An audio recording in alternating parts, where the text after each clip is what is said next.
Hello बच्चों, स्वागत है आप सबका हमारे इस नए लेक्चर में क्वाड्रेटिक इक्वेशंस के। और बच्चों, आपको याद ही होगा कि हम एक स्टैंडर्ड बुक को सॉल्व कर रहे हैं जिसमें हमने पूरा लॉगरिथम चैप्टर कंप्लीट कर लिया है और आज हम क्वाड्रेटिक इक्वेशंस की एक्सरसाइज 1 को फिनिश करेंगे।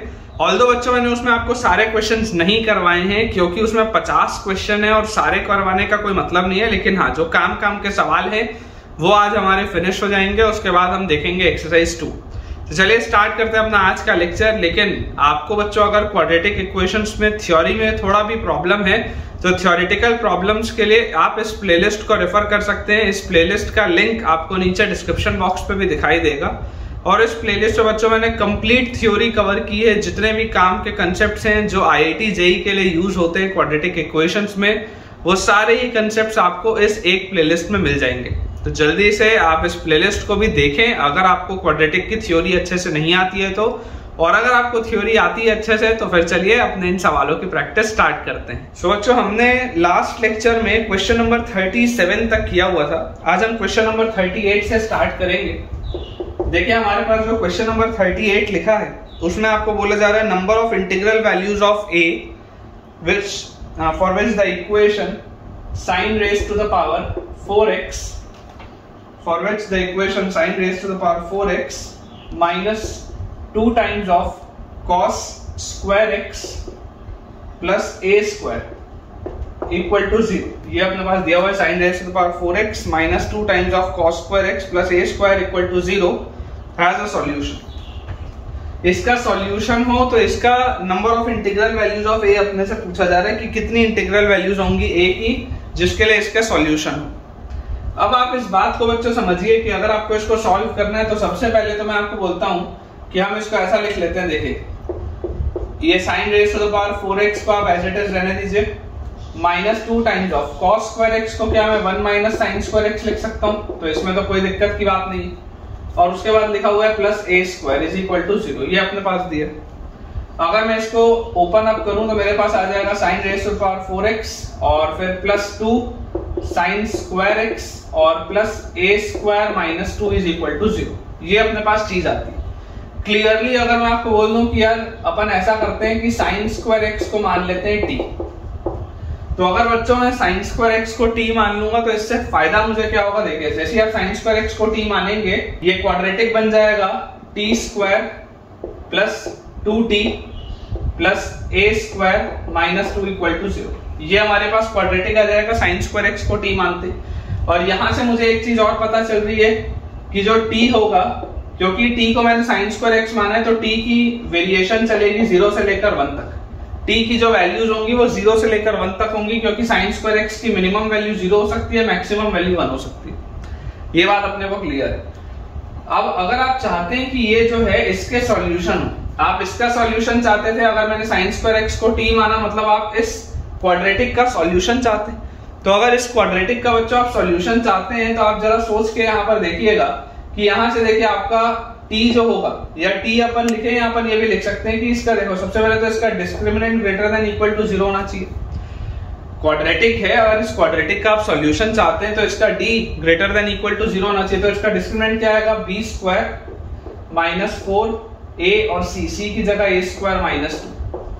This should be greater than equal to 0। तो यार यहां से मेरे पास देखो क्या आ जाता है, 4 को अगर मैं हटा दूं तो ये मेरे पास आ जाएगा 1 minus a square plus 2 should be greater than equal to 0। मतलब हमारे पास आ जाता है a square should be less than equal to 3। ये हमारे पास एक रिजल्ट आता है कि a स्क्वायर की वैल्यू 3 या उससे छोटी होनी चाहिए।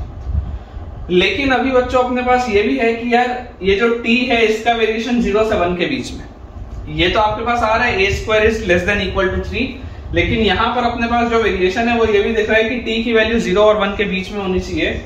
इसका मतलब आप समझने का प्रयास करें कि अगर यहाँ से आप रूट निकालते तो t की वैल्यू क्या आती, minus b plus minus root over b square मतलब 4 minus 4 into a minus 4 into a 1 है और c की जगह a स्क्वायर माइनस 2 बाय 2 है, तो बाय ये अपने पास आता। तो यार यहां से मेरे पास t की वैल्यू आ जाती minus 2 plus minus under root of ये 4 और ये 4 बाहर निकल जाता, तो बाहर निकलता तो 2 1 के बाहर निकलता और रूट के अंदर मेरे पास बचता 1 माइनस a स्क्वायर और प्लस 2 तो 3 माइनस a स्क्वायर। ये अपने पास चीज आती। एंड डिवाइडेड बाय आता अपने पास 2। क्लियरली 2 का फैक्टर कट जाएगा तो t की वैल्यू हमारे पास आ जाएगी -1 plus minus under root of 3 minus a square. ये अपने पास आ जाता है। आपको पता है कि t का वेरिएशन 0 और 1 के बीच में है, मतलब कि आप ये बोल सकते हैं कि 0 is less than equal to, यहाँ पे t है तो -1 plus minus under root of 3 minus a square is less than equal to 1। ये अपने को आता है समझ में।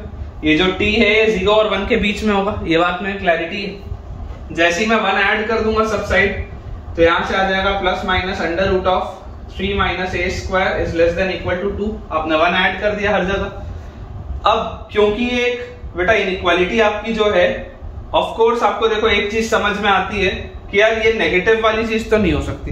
अगर नेगेटिव वाली चीज होगी तो नेगेटिव वाली चीज 1 से बड़ी कैसे होगी, पॉसिबल नहीं है। तो आप यहां पर चुपचाप इसका स्क्वायर कर दीजिए ताकि आप इस प्रॉब्लम से बच जाए, क्योंकि ये भी एक पॉजिटिव क्वांटिटी है, ये भी एक पॉजिटिव क्वांटिटी है और आपको दिखाई दे रहा है कि नेगेटिव वाली चीज तो हो नहीं सकती, क्योंकि नेगेटिव वाली चीज 1 से कैसे बड़ी होगी। तो आप यहां पर इसका कर दीजिए स्क्वायर।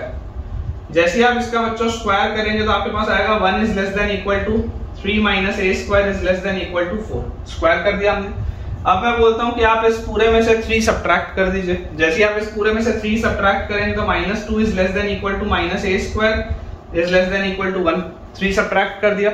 और इसके बाद मैं आपको बोलता हूं कि अगेन आप इसको माइनस टाइम्स से मल्टीप्लाई कर दीजिए। जैसे ही बच्चों हम इसको -1 से मल्टीप्लाई करेंगे, मैं यहां पर इसको सॉल्व कर देता हूं। -1 से मल्टीप्लाई करते ही आप देखिए इनइक्वालिटीज पूरी रिवर्स हो जाएंगी। तो अपने पास आ जाएगा a square is less than equal to, यहाँ पे माइनस साइन से आपने मल्टीप्लाई किया तो यहाँ 2 आ जाएगा और यहाँ आ जाएगा -1। और हमें पता है कि a स्क्वायर हमेशा -1 से तो बड़ा होता ही है, मतलब इसको आप डिड्यूस करके लिख सकते हैं कि a square belongs to close bracket 0 से 2। इसको आप ऐसा भी लिख सकते हैं क्योंकि -1 से तो बड़ा होता ही है ना यार। तो इसको आप बेसिकली डिड्यूस करके लिख सकते हैं a square belongs to 0 to 2। और यहाँ पर आपके पास क्या आ रहा था, यहाँ पर आपके पास आ रहा था a square belongs to 0 to 3। मतलब हमें इसमें क्या समझ में आ रहा है कि दोनों चीजें सेटिस्फाई कब होंगी, दोनों चीजें सेटिस्फाई होंगी जब आप इसको लेंगे। ये दोनों ही कंडीशन सेटिस्फाई कब होंगी, जब आप इसको लेंगे। मतलब कि अपने पास आ गया a स्क्वायर की वैल्यू 0 से 2 के बीच में। अब अगर बच्चों a स्क्वायर की वैल्यू 0 से 2 के बीच में है, इसका मतलब सोच के देखो क्या a की वैल्यू -√2 से √2 के बीच में आ जाएगी क्या? अगर a स्क्वायर की वैल्यू 0 से 2 में है तो -√2 से √2 आ जाएगी a की वैल्यू। तो हमको क्या निकालना था, हमको a का वैल्यू सेट बताना था। हमको बताना है number of integral values of a। तो number of integral values of a आपको कितना मिल जाएगा, देखो ये है -1.414, ये है +1.414। तो a की जो पॉसिबल वैल्यूज हमारे पास आ रही है इंटीग्रल, वो आ जा रही है -1, 0 एंड 1। ये 3 इंटीग्रल वैल्यूज आ रही है यार, एक बार चेक कर लो। थोड़ा सा कैलकुलेशन वाला सवाल था, लेकिन हाँ बेटा इसका आंसर बिल्कुल सही है। सी ऑप्शन में अपने पास आंसर दिया हुआ है 3 इंटीग्रल सॉल्यूशंस आएंगे a के -1, 0 एंड 1। ये सवाल आपके पास इस फॉर्मेट में भी आ सकता था, नंबर ऑफ इंटीग्रल सॉल्यूशंस में भी, या डायरेक्टली a का वैल्यू सेट भी पूछ सकता था। मैंने देखे दोनों ही चीज आपके लिए सॉल्व कर दी है। आई होप आपको ये चीज अच्छे से समझ में आई होगी। नेक्स्ट बच्चों अपने पास दिया हुआ है क्वेश्चन नंबर 39 में कि if the roots of the equation x square plus bx plus c, if the roots of the equation x square plus bx plus c equal to 0 and x square minus cx plus b equal to 0, ये दोनों equations के जो roots होंगे, if the roots of this equation differ by the same quantity then the value of b plus c। आपसे b plus c की value पूछी जा रही है अगर roots differ by the same quantity. मतलब इसका क्या है कि अगर इसके रूट्स अल्फा और बीटा हैं और इसके रूट्स गामा और डेल्टा हैं, तो आपको बोला जा रहा है कि roots differ by the same quantity. मतलब mod of alpha minus beta जो है that is equal to mod of gamma minus delta. ये अपने पास बच्चों इसमें दिया हुआ है, ठीक है ना। जो रूट्स हैं वो सेम क्वांटिटी से डिफर कर रहे हैं, मतलब mod of alpha minus beta is equal to mod of gamma minus delta. हमें ये बात पता है कि जो डिफरेंस ऑफ रूट्स होता है, डिफरेंस ऑफ रूट्स क्या होता है, under root of d by a, है ना। x स्क्वायर का कोफिशिएंट होता है a, है ना। तो under root of d by a, under root of d by a, x square का जो होता है कोफिशिएंट होता है a। मैं पहले वाले इक्वेशन के लिए 1 लिख रहा हूं सब्सक्रिप्ट में और दूसरे वाले इक्वेशन के लिए 2 लिख रहा हूं, और d इसमें होता है डिस्क्रिमिनेंट। तो जैसे ही बच्चों आप इसको स्क्वायर करेंगे तो स्क्वायर करते ही आपके पास आ जाएगा d1 square by a1 should be equal, sorry square नहीं आएगा, d1 by a1 square should be equal to d2 by a2 square. ये अपने पास चीज आ जाएगी। अब जैसी बच्चों ये चीज अपने पास आती है तो देखिए a1 और a2 तो दोनों 1 है, a1 और a2 तो दोनों 1 है, तो इसको तो हटा दो आप। दोनों के डिस्क्रिमिनेंट सेम होने चाहिए। अगर आप दोनों के डिस्क्रिमिनेंट लिखें तो ऊपर वाले का डिस्क्रिमिनेंट है b स्क्वायर माइनस 4c और नीचे वाले का डिस्क्रिमिनेंट है c स्क्वायर माइनस 4b। ये इनके डिस्क्रिमिनेंट। जैसे इसको आप रीअरेंज करेंगे आपके पास आएगा b square minus c square plus 4b minus 4c is equal to 0। इसको आप लिख सकते हैं b minus c into b plus c plus 4 into b minus c is equal to 0। तो यार यहां से मुझे b माइनस c बाहर निकलता हुआ कॉमन दिख रहा है और अंदर मेरे पास आ जा रहा है b plus c plus 4 is equal to 0। तो यार या तो b की वैल्यू c के बराबर होगी या b प्लस c की वैल्यू माइनस 4 के बराबर होगी। ठीक है, या तो b प्लस c की वैल्यू माइनस 4 के बराबर होगी या b और c की वैल्यू बराबर होगी। अब आप बेटा सिंपली देखिए इस बात को देख सकते हैं कि आपसे बस पूछा जा रहा था b प्लस c की क्या वैल्यू होगी, तो आपके पास आ चुका है कि b प्लस c की वैल्यू आ जाएगी माइनस 4। एक बार देख लेते हैं। तो इसका भी आंसर अपना बेटा जो आया है वो बिल्कुल सही आया है। क्वेश्चन नंबर 39 था ये और इसका आंसर डी ऑप्शन दिया हुआ है। डी ऑप्शन में माइनस 4 ही लिखा है। अगला बच्चों अपने पास जो सवाल लिखा है उसमें दिया हुआ है क्वेश्चन नंबर 40 में कि if the equation x raise to the power 4 minus 2x square plus 1 times a और plus a square equal to 0 has 4 distinct real roots, then the least integral value of a की least integral value क्या होगी अगर इसके 4 solution है। तो अगर इसके 4 डिस्टिंक्ट सॉल्यूशन है, 4 डिस्टिंक्ट सॉल्यूशन, अगर इसके 4 डिस्टिंक्ट सॉल्यूशन है तो a की लीस्ट वैल्यू क्या होगी, ये अपने पास क्वेश्चन है। अब बच्चों सबसे पहले तो आप इसको थोड़ा सा रीअरेंज करके लिखिए। आप इसको क्या लिख सकते हैं, x raise to the power 4 minus 2ax square, ठीक है, और उसके बाद हमारे पास आ जाएगा plus a square minus a is equal to 0। ये अपने पास लिखा हुआ है। बेसिकली ये x में बाय क्वाड्रेटिक है या आप इसको x स्क्वायर में क्वाड्रेटिक भी बोल सकते हैं।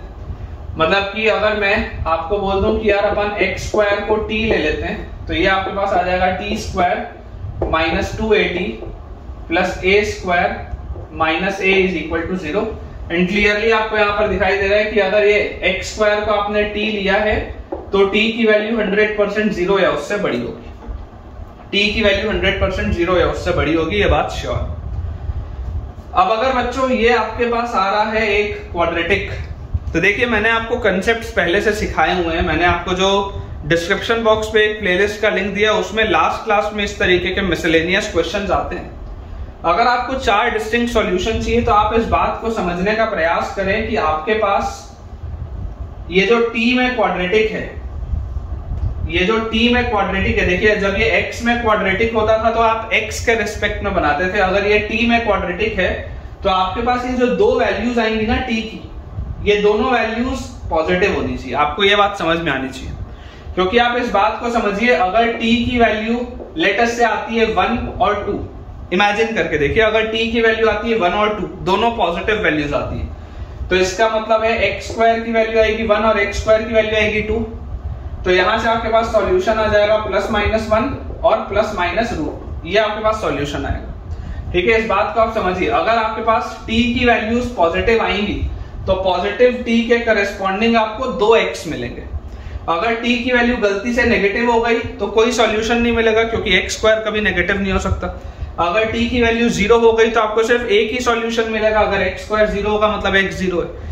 लेकिन अगर आपको t की पॉजिटिव वैल्यू मिली, मान लीजिए 1 या 2 या 3 या 4 कुछ भी ऐसा, तो उसके करस्पॉन्डिंग आपको 2x मिलेंगे। तो आपको दोनों जो t चाहिए वो पॉजिटिव चाहिए, ताकि आप x स्क्वायर के सामने दो अलग अलग पॉजिटिव वैल्यूज लिखे, ताकि आपको टोटल 4 सॉल्यूशन मिले। बहुत इंपॉर्टेंट चीज बोल रहा हूं, ध्यान से समझिएगा, और थोड़ा भी डाउट हो तो रिवाइंड करके सुनिएगा। ये आपको दोनों पॉजिटिव होने चाहिए।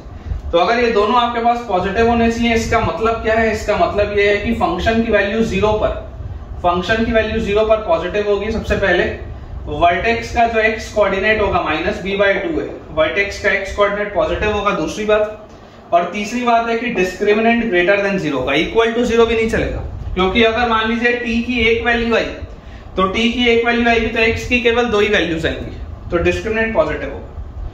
अगर हम फंक्शन की वैल्यू निकालें 0 पे, तो फंक्शन की वैल्यू 0 पे क्या आएगी, 0 0 a स्क्वायर माइनस a, तो a square minus a should be positive, तो a into a minus 1 should be positive.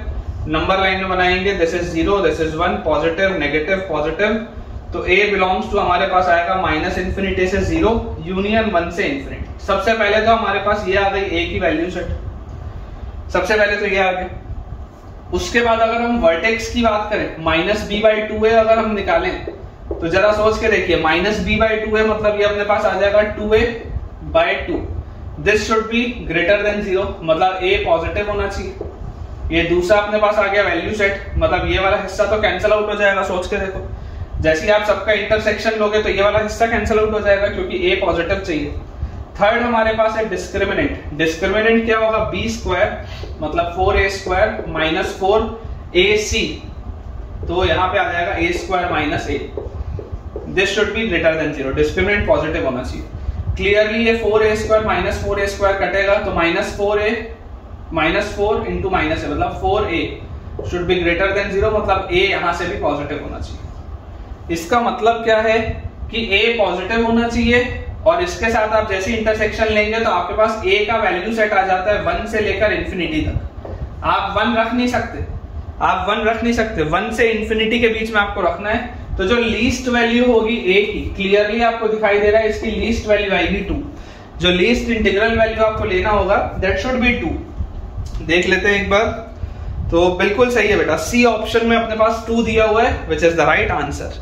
सो ठीक है बच्चों, विद दिस हम अपने आज के लेक्चर के एंड पे पहुंच चुके हैं और मुझे पूरी उम्मीद है कि आपको बहुत बढ़िया तरीके से सारे कंसेप्ट्स क्लियर हुए होंगे, आपका कॉन्फिडेंस इंक्रीज हुआ होगा और क्वाड्रेटिक इक्वेशन में आपकी कमांड थोड़ी सी और इंक्रीज हुई होगी।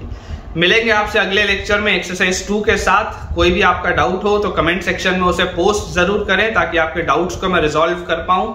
और अगर आपको आज का वीडियो पसंद आया है तो इसे जल्दी से लाइक करें, चैनल को सब्सक्राइब करें और सारे अपने फ्रेंड सर्कल में से शेयर करें ताकि उन सबकी पढ़ाई बहुत बढ़िया तरीके से हो पाए। Thank you.